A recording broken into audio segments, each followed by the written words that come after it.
So terrorists in northern Nigeria kidnapped 30-odd villagers in Katsina State and demanded a ransom of about 100 million for each hostage. The villagers were mad.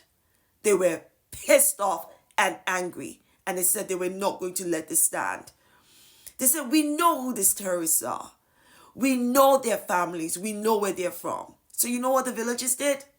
They went and abducted the fathers, mothers, siblings, relatives, loved ones of these terrorists and said to the terrorists, we will not pay you any ransom.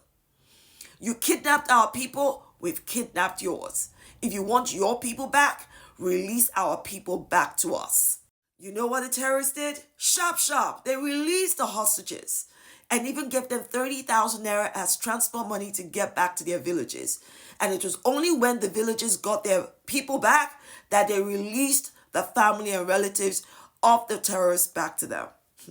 I 1000% support their action because Nigerians are waking up to the fact that they have to protect themselves. Nobody's going to protect them, not the Nigerian army, not the Nigerian government, because they also know that the kidnap ransom industry, fueled and paid for by the Nigerian government, is what these terrorists profit from. And the villagers said, hell to the frick no. 3 days back, bandits attack a village in Sabomblini, Babamnu village in Katsina State. What they did is they kidnapped some villages, took them to the bush. The same way they did in Kwara State. They attack a church and they pick some church members demanding for 100 million each. That amounted to 3.8 billion naira. For how many people? 38 people, 32 people. So this bandit that is no longer sea on edge to Nigeria, they went to this village, Babanu village in Sabomblini local government in Katsina State. They decided to kidnap some villagers, then they took him to the bush.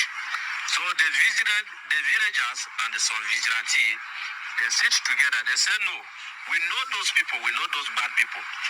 There is no way, no how we go allow this thing to go like this. This is what we are going to do.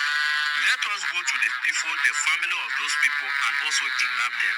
They went there, they also picked their brothers and their parents to the bush. So when bandits call for negotiation, they say, oh God, don't worry.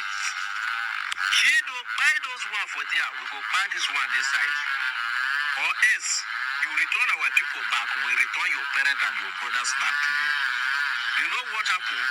Trade by barter occur without any problem. So after 2 or 3 days, those villagers were not willing to release those family members. So bandits, they first of all release those people that they kidnapped first time, giving them 30,000 naira as transport fare to come back to their villages before the villages release their family members back to them. You see, as this equation don't balance, if you know somebody that is your problem, you know the solution to give that person.